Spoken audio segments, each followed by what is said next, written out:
বন্ধুরা, সামনেই আসতে চলেছে নীলষষ্ঠী। আজকে আমি এই নীলষষ্ঠীর পূজা উপলক্ষেই কিছু কথা আপনাদের সঙ্গে শেয়ার করব। জেনে নেব নীলষষ্ঠীতে কেন দ্বিতীয় বিয়ে হয় দেবাদিদেব মহাদেবের।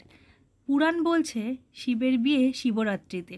তাহলে নীলষষ্ঠীর রীতি কিভাবে এলো? এই দিন নাকি বিয়ে হয়েছিল শিব আর নীলাবতীর। কে এই নীলাবতী? তিনি কি দুর্গারই রূপ নাকি ষষ্ঠী? সবটা জানবো আজকের এই ভিডিওয়ে। ভিডিওটা একদম স্কিপ করবেন না, পুরোটা দেখুন, পুরোটা শুনুন। আশা করি সবার খুব ভালো লাগবে। তো চলুন শুরু করা যাক। চৈত্র মাস জুড়ে সন্ন্যাসব্রত পালন করেন মানুষ। তারা সারা দিন ধরে ভিক্ষার জন্য বাবা তারকনাথের চরণে সেবা লাগি এরকম সুরে হাঁক পেরে জানান দিয়ে যান বাংলার এক প্রাচীন সংস্কৃতির ধারার কথা।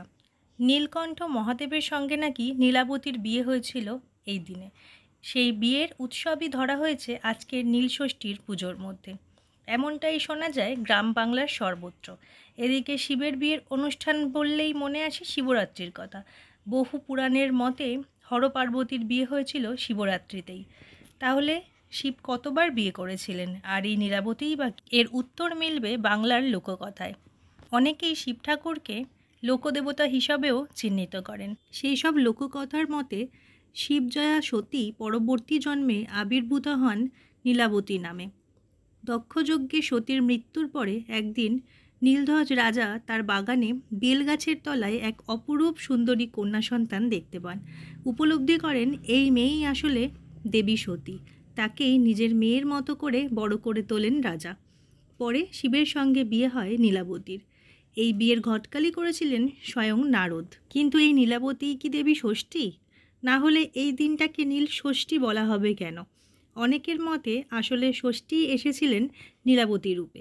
ষষ্ঠীর উল্লেখ কিন্তু পুরাণে পাওয়া যায়। তিনি আদিশক্তির অংশ, তাই তাকে দুর্গা বা আদ্যাশক্তির একটি রূপ হিসাবেও ধরা হয়। সুতরাং নীলাবতী একই সঙ্গে সতী অথবা ষষ্ঠী দুজনেরই রূপ হিসাবে কল্পিত হতে পারেন। প্রধানত সন্তানের কল্যাণের জন্যই ষষ্ঠীর পুজো প্রচলিত সারা বাংলা ছাড়াও আরও অন্যান্য জায়গায়। তাই নীল পুজোর দিনে ষষ্ঠীর আটনে পুজো দেওয়ার রীতিও রয়েছে। নীলাবতীর বেল গাছের তলায় আবির্ভাবকে মনে রেখে বেলকাঠের একটি মূর্তি বানানো হয়, যাকে নিয়ে ঘরে ঘরে গিয়ে ভিক্ষা চান সন্ন্যাসীরা। ভিক্ষার সময় শিব দুর্গা সেজে বা সংসেজে ঘোরার রীতিও প্রচলিত। বিয়ের আগের দিন অর্থাৎ নীলষষ্ঠীর আগের দিন ভোগে দেওয়া হয় শোল মাছ পোড়া।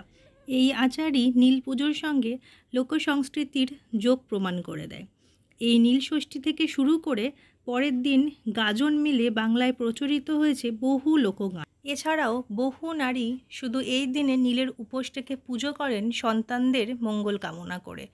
ব্রতকথায় ফিরে ফিরে আসে সন্তান হারানো বামুন বামুনির গল্প, যাদের সন্তানরা কোনো না কোনো দুর্ঘটনায় মারা যেত। একসময় তারা মনের দুঃখে কাশী চলে যায়। সেখানে গঙ্গার ঘাটে এক বুড়ির ছদ্মবেশে তাদের দেখা দেন দেবী ষষ্ঠী।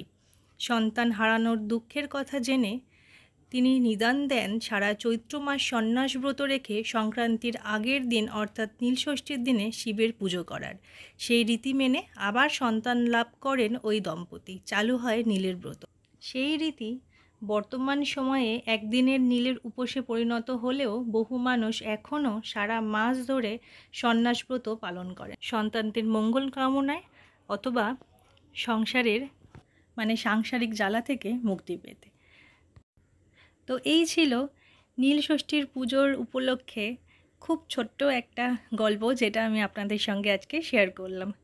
ভিডিওটা যারা দেখছেন তারা অবশ্যই কমেন্ট করে জানাবেন যে কারা কারা এই ঘটনাটা জানতেন, আর যারা নতুন আজকে শুনলেন তারাও সেটা কমেন্টে জানাবেন। আশা করি আপনাদের ভালো লেগেছে ভিডিওটা।